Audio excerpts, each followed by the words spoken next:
Hey, welcome back to the channel. My name's Chris. In this video, I'm going to show you an exercise that I call suspended madness. And I call it that because it's a brain exercise more than anything else. The concept behind the exercise is fairly simple. I'm just playing triads around the circle of fifths, but I'm connecting the triads using the suspended cadence. And so staying awake to how that works as the exercise unfolds is like it's like drinking 10 ices at once. Like it can hurt a little bit. So if you're not really familiar with triads on the neck, I wouldn't be insulted if you skip this video. However, if you're a curious guitarist with some triadic capability, I would encourage you to stick around and try to see if you can grab this and watch that cadence move. Because ultimately, this is about building your capability to see and use voice leading on this instrument, much more than it is about anything else. All right, let's get started. Okay, suspended madness. Prepare to go completely mad. This is a pretty simple exercise in that I'm stitching together two basic concepts, but it's a hard one to pay attention to and to really get through using your brain. So it's juxtaposed between being an easy concept to understand, but a hard one to apply.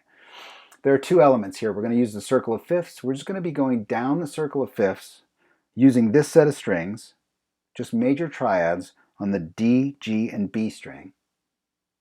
And then we're going to be using the suspended mechanism to connect them together. And I'm going to show you how that works.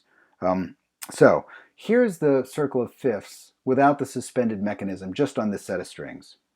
So we've got C, G, D, A, E, B, G flat, D flat, A flat, E flat, B flat, F, and C.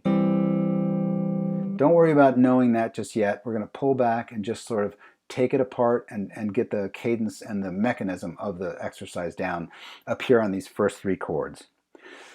The first three chords are C, G, and D. Now I'm selecting these three because they represent the three inversions of major chords that we can have on this set of strings. So let's just review those and make sure we've got them under our fingers. Here's the C chord. This is a first inversion major triad, which is 3, 5, root. First inversion triad for C on this set of strings is these frets, 14, 12, 13. The next chord is G. This is a second inversion triad, so this is 5, root, 3, 3's on the top.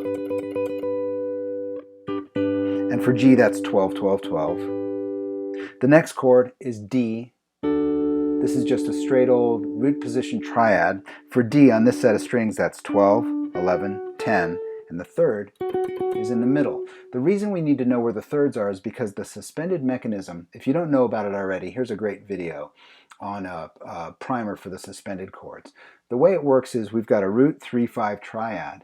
We're going to take the third and replace it with either the 2 to create a sus2 chord, or we're going to replace that third with the 4 and create a sus4 chord. So let's see how that plays out.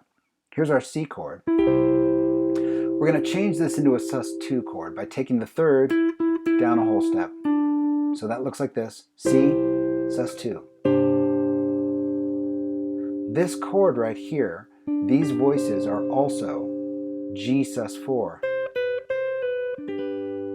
So that's C, sus2, right? We're taking the third down to this chord, which is G sus4, 4 on the top string down to 3. So C, sus2, G, sus4 resolved to G. Okay, do the same thing with the G chord. Here's G, thirds on the top now. G to G sus2. This happens to be D sus4. Thirds in the middle now.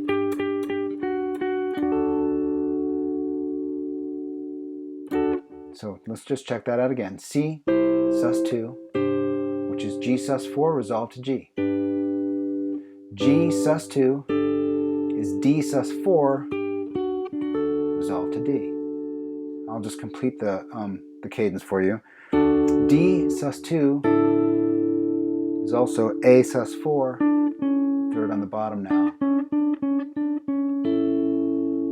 A sus2, we're starting to recycle the shapes here, is also E sus4, so resolve to E. E sus2 is also B sus4, resolve to B. B sus2 is also G flat sus4, resolve to G flat. G flat sus2 is also D flat sus4, so you resolve to D flat. D flat sus2 is also A flat sus4, so you resolve to A flat.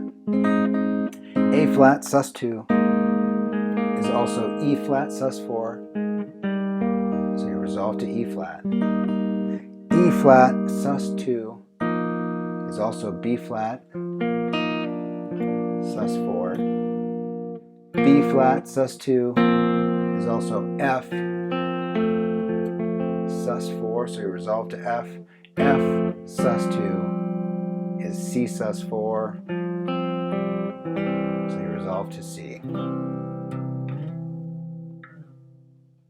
Okay, there it is. Sort of a mind bender, right? And there's a decent amount of fingering going on in there too, like how to move from chord to chord.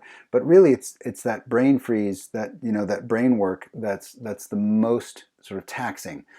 And again, like I said, this exercise has less to do with the circle of fifths or the suspended cadence than it does to do with building your capability to perform voice leading and see voice leading on this instrument, right? It's like building, it's building a tool for you, like just like a wrench. When you have a wrench, especially an adjustable one, you can turn any bolt or any nut that you find. So this exercise is much less about suspended cadence and much less about the circle of fifths as it is about building your capability to see and use voice leading on the guitar. That's where the real gold is. It's putting a new tool in your toolbox.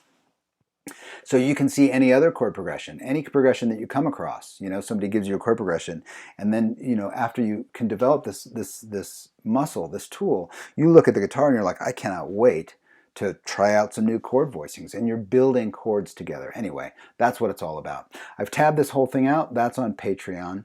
Any support there is greatly appreciated. It just fuels this whole thing for me, and I really appreciate it. I hope this exercise is helpful. Be careful because there's some brain freeze in here, so you might have to step away and come back and step away a couple times. Like, that's a normal, natural thing. But once you get it, it really does change the way you look at voice leading. It turns you into sort of a voice leading master. It's really quite stunning. I hope it's really helpful, and I'll see you next time.